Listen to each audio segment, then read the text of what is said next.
नमस्कार दोस्तों, स्वागत है आपका साइंस जर्नी में। आजकल कुछ धार्मिक अफीमची यह प्रचारित करते हुए पाए जाते हैं कि बुद्ध ने वेदों से ज्ञान प्राप्त किया है। कुछ जड़ बुद्धि तो संस्कृत में कुछ श्लोक भी गपोड़ देते हैं कि इसमें बुद्ध ने वेदों का गुणगान किया हुआ है। कुछ गपोड़ी लाल तो इतनी डींगे हाँकते हैं कि बुद्ध ने वेद न पढ़ा होता तो उन्हें ज्ञान की प्राप्ति ही नहीं होती। वहीं एक दूसरा पक्ष भी है जो यह प्रचारित करता है कि बुद्ध तो वेदों की निंदा करते थे, फिर वह निंदा के कुछ श्लोक आपको सुना देता है। यहाँ आपको ध्यान देने की जरूरत है कि इस तरह की बात करने वाले दोनों तरह के लोग सिर्फ और सिर्फ ब्राह्मणवादी या ब्राह्मणवादी मानसिकता के मानसिक गुलाम सेवक हैं। यहाँ इनका उद्देश्य बुद्ध से वेदों को रिलेट करना नहीं, बल्कि वेद को बुद्ध से पहले स्थापित करना है। अगर आप इस घालमेल को समझ गए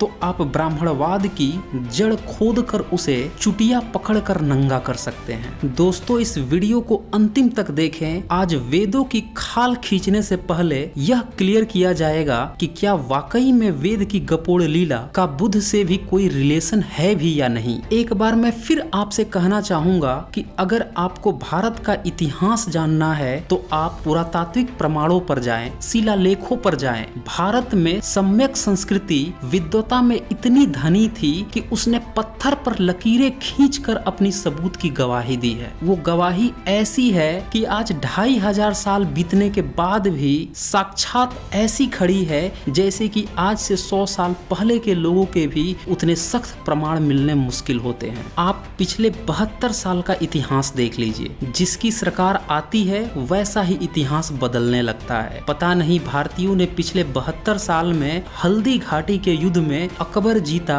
या महाराणा प्रताप, यह एक अबूझ पहेली बनाकर रख दी गई। तो सोचिए 2500 साल पूर्व के इतिहास को अगर आप कागज पे खोजते हैं तो किस कदर शासक वर्ग, ब्राह्मणवादी लोग आपको भ्रमित करते आए होंगे। अगर हम दुनिया की सबसे पुरानी किताब की बात करें तो पुरातात्विक प्रमाणों के अनुसार वह रामायण, महाभारत, वेद या गीता कतई नहीं है, बल्कि वह किताब है विनय समुकस, अलिय वसाड़ी, अनागत भयानी, मुनि गाथा, मुनेय सूते, उपतिस पसीने और लाघु लोआदे। और ये सातों सूत बौद्धों के हैं। इन सातों सूतों का नाम सम्राट अशोक के शिलालेख पे मिलता है और यह सम्राट अशोक ने वैराट शिलालेख पे लिखवा रखा है। अगर वेद फेद का तनिक भी रिलेशन बुद्ध से होता तो सम्राट अशोक अपने 84,000 स्तूपों के अलावे जितने भी शिलालेख लिखवाए उस पे कहीं न कहीं उसका जिक्र जरूर किए होते। लेकिन होता तब तो जो चीजें पिछले 1000 वर्ष के अंदर में गपोड़ी गई, पिछले 550 सालों के अंदर में लिखी गई, वो चीजें 2500 वर्ष पूर्व कहाँ से मिलेगी। जो भी ब्राह्मणवादी लोग यह प्रचारित करते हैं कि बुद्ध को ज्ञान वेदों से हुआ था, उनके पास एक फूटी कौड़ी भी प्रमाण नहीं है कि वह इसे प्रमाणित कर सके, सिवाय गप्पेबाजी के। जबकि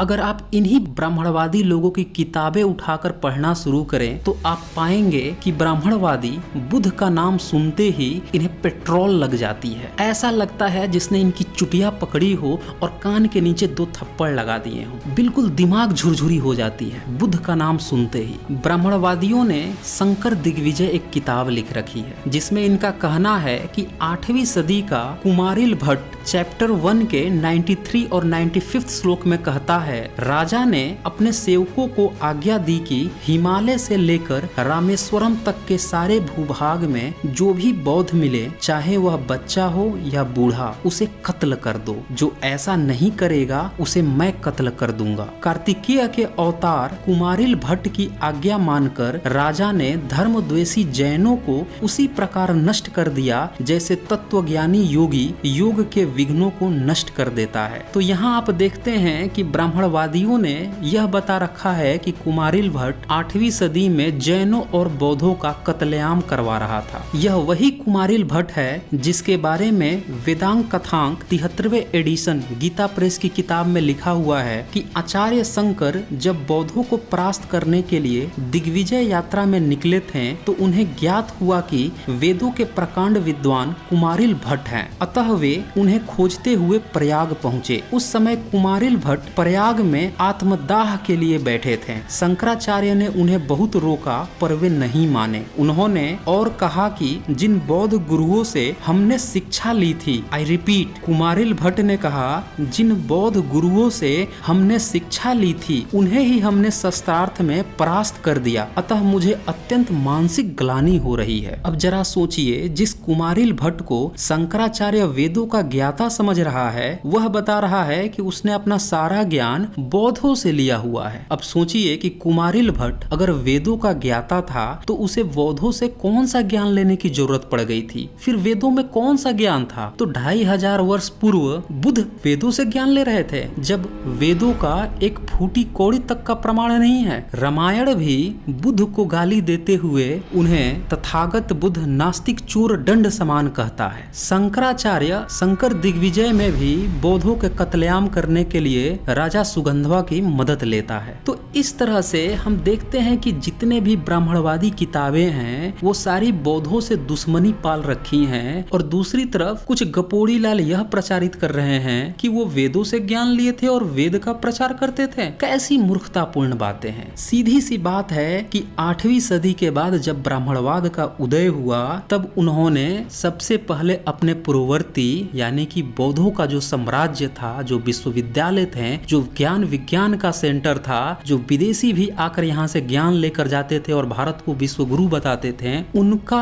इनने कत्लेआम करना शुरू किया और उनको खत्म करना शुरू किया। यही कारण है कि 8वीं सदी के पूर्व जितने भी विदेशी भारत में आए उनने सिर्फ और सिर्फ बौद्धों का ही गुणगान किया। उन्हें न वेद मिला न फेद मिला, उन्हें सिर्फ और सिर्फ बौद्ध ग्रंथ ही मिले, बौद्धों का ही ज्ञान विज्ञान मिला। वेद होता उससे पहले तब तो मिलता। एक पल के लिए यह मान भी लिया जाए कि चलो वेद कहीं से भी टपक के आसमान से टपका, खजूर पे लटका और किसी तरह 2500 साल पहले भी लटक के पहुंच गया, तो सवाल यह उठता है कि संस्कृत जब आम जन की भाषा नहीं थी तो उस समय उसका भाष्यकर्ता कौन था? आज हम सभी जानते हैं कि संस्कृत ग्रंथों का भाष्य हिंदी में होता है, इंग्लिश में होता है, अन्य भाषाओं में होता है। पाली ग्रंथों का भाष्य संस्कृत में हुआ, हिंदी में हुआ, तो फिर संस्कृत का भाष्य पाली में क्यों नहीं हुआ? और अगर हुआ तो मुझे बताया जाए कि वह कौन भाष्यकर्ता था जिसने 2500 साल पहले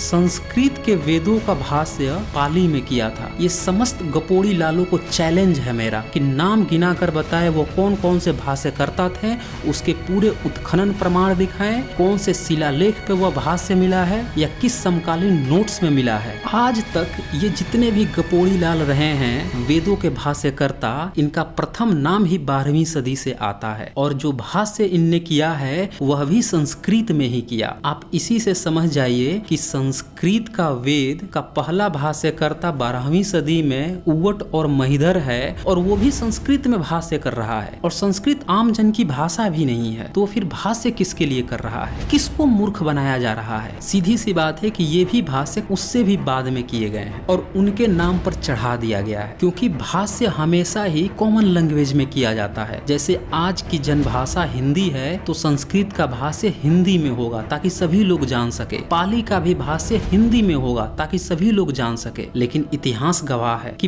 पाली का भाष्य संस्कृत में हुआ लेकिन संस्कृत का भाष्य पाली में नहीं हुआ है। अगर आपने इस घालमेल को पकड़ लिया तो समझिए कि आप ब्राह्मणवाद के चंगुल में कभी नहीं फंस पाएंगे, और जिन लोगों ने इस घालमेल को नहीं पकड़ा है वही उनके गुदड़जाल में फंसे हुए हैं। इस बात को बहुत ही गंभीरता से आपको समझना होगा कि आज भारत के तमाम स्कूलों में संस्कृत पढ़ाई जा रही है, फिर भी वेद बिना भाष्य के कोई नहीं समझ पाता है। तो फिर 2500 वर्ष पूर्व किसने वेद का भाष्य बुद्ध को पढ़ाया था? इस वीडियो के अंत में मैं तमाम सवाल देने वाला हूं और समस्त गपोड़ी लालों को चैलेंज है कि उन सवालों का जवाब देकर साबित करें कि बुद्ध के समय में वेद था।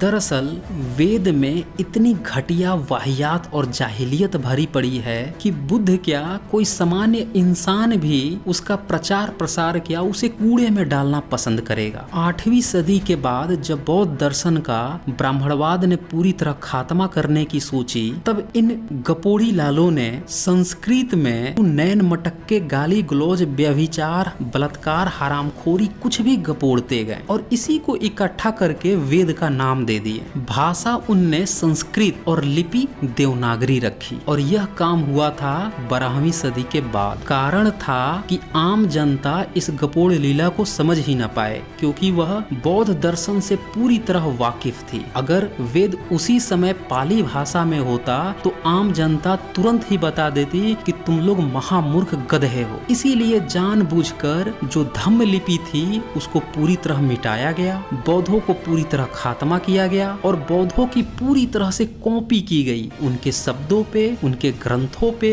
उनकी हर एक डेट्स पे और कुछ का ब्राह्मणीकरण भी किया गया। बौद्धों का जो मेन ग्रंथ है वह त्रिपिटक कहा जाता है। उसी की तर्ज पे ब्राह्मणवाद ने त्रिवेद बना दिए। यहाँ त्रिवेद का मतलब 3 वेद है। अब आप सोच रहे होंगे कि नहीं वेद तो 4 होते हैं, तो एक बात आप समझ लीजिए, जो सबसे पुराना ग्रंथ बोलता है उसमें वेद 3 ही है। अब ये बात मैं नहीं कह रहा हूँ, आप खुद ही मनुस्मृति उठा लीजिए, उसके चैप्टर 1 के 23 श्लोक में लिखा है, ब्रह्मा ने यज्ञादि करने के लिए अग्नि, वायु और सूर्य से सनातन, नित्य, ऋग्वेद, यजुर्वेद, सामवेद को दोहन करके प्रकट किया। अब देखिए इसमें अथर्ववेद का नाम ही नहीं है। आप सोच रहे होंगे कि मनुस्मृति का लेखक अथर्ववेद का नाम लिखना भूल गया हो, तो यहाँ पे आप गलत हैं क्योंकि मनुस्मृति के द्वितीय चैप्टर के 76 श्लोक को भी देखें, उसमें लिखा है ब्रह्मा ने अकार, उकार और मकार तथा भूर्भुवः स्वः इन 3 व्याहृतियों को 3 वेदों से निकाला है। देखा आपने, यहाँ पे फिर से 3 वेद का ही नाम आया। अभी भी अगर आपको विश्वास नहीं है तो इसी का अगला श्लोक 77 भी देख लीजिए, उसमें लिखा है परमेष्टि ब्रह्मा ने तीनों वेदों से क्रमशः सावित्री के एक एक पाद करके 3 पाद को निकाला। यहाँ भी ब्रह्मा 3 ही वेद की बात कर रहा है, मतलब ब्रह्मा को भी नहीं पता है कि चौथा वेद है। अब सोचिए, ब्रह्मा को भी नहीं पता है और आपको पता है, तो इसी से समझ लीजिए वेदों की रचना कब हुई है। चलिए आप ये कह सकते हैं कि मनुस्मृति मिलावटी होगा, तो भाई साहब तैत्रीय ब्राह्मण के 3rd मंडल 12 सूक्त के 9 मंत्र को देख लीजिए, उसमें भी 3 ही वेद का नाम है। कहता है वैश्य ऋग्वेद से जन्मे, क्षत्रिय यजुर्वेद से और ब्राह्मण सामवेद से, अर्थात वैश्यों का ऋग्वेद है, क्षत्रियों का यजुर्वेद है और ब्राह्मणों का सामवेद। ये भी अथर्ववेद बताना भूल गया। अब आपको लग रहा होगा कि हो सकता है कि इन सब श्लोकों में अथर्ववेद की जरूरत ही नहीं हो, तो भाई साहब आप वेदांग कथांग पढ़ लीजिए गीता प्रेस की, उसके 73वें एडिशन में साफ साफ लिखा है, सुन लीजिए, दोनों मान्यताएं प्रचलित हैं, अतः कुछ 3 तो कुछ 4 वेद मानते हैं। वस्तुतः रचना वेद अर्थात गद्य, पद्य एवं गान रूप के कारण वेद 3 माने गए हैं। देखा आपने, वेद 3 माने गए हैं और कुछ लोग 4 मानते हैं। और आपने देखा पुरानी जितनी किताबें हैं उसमें 3 ही माना गया है, यानी चौथे वेद की उत्पत्ति आपके आंख के सामने ही कर दी गई है। और उसी तरह इन 3 वेदों की उत्पत्ति बौद्धों की समाप्ति के बाद कर दी गई थी और तब आप अशिक्षित थे, आपको पता भी नहीं चला। पीढ़ी दर पीढ़ी 2-4 पीढ़ी बाद तो लोग कहानी भी भूल जाते हैं। अब पूरा तत्व की दृष्टि से देखिएगा तो कुछ लोग बताएंगे कि नहीं ऋग्वेद सबसे पुराना है और उसी का एक पन्ना मिला है भोजपत्र का 1464 एडी का, यानी 550 साल से भी कम पुराना। तो सोचिए ऋग्वेद अगर 550 साल से भी कम पुराना है तो बाकी के जो 2 वेद हैं वो कब लिखे गए और तैत्रीय ब्राह्मण और मनुस्मृति कब लिखी गई और चौथा वेद फिर कब लिखा गया। आप हरामखोरी, ठगी, धूर्तता को पहचानना सीखें और इसके लिए जरूरी है कि पुरातात्विक प्रमाणों की तरफ जाएं, क्योंकि पुरातात्विक प्रमाण उन्हीं के मिलते हैं जिनका कभी साम्राज्य रहा हो, जो कभी अस्तित्व में रहे हों। जो सिर्फ कागज पे घोटाले किए गए हैं उसका कभी जमीन पे प्रमाण नहीं मिलेगा, सिर्फ कागज पे ही घोटाला होगा और वहीं से वो बाईपास हो जाएगा। ब्राह्मणवाद यही है, सिर्फ कागज पे 19वीं 20वीं सदी में गपोड़ी गई और आपको बताई गई कि भाई ये 3000 साल पुराना है, 4000 साल पुराना है और बुद्ध से पहले का है। और जाते जाते मैं अपने एक सब्सक्राइबर का यहाँ कोट दोहराना चाहता हूँ, जिनका कहना है अगर बुद्ध के समय में वेद होते तो वैद्य भी वेद को बुद्ध से नहीं बचा पाते। और उनकी बात से मैं पूरी तरह से सहमत हूँ, क्योंकि बुद्ध की छवि जो पुरातत्व से सम्राट अशोक के शिलालेखों से सामने आई है, उससे यह पता चलता है कि दुनिया के सबसे बड़े पाखंडी अंधविश्वासियों के सर्जन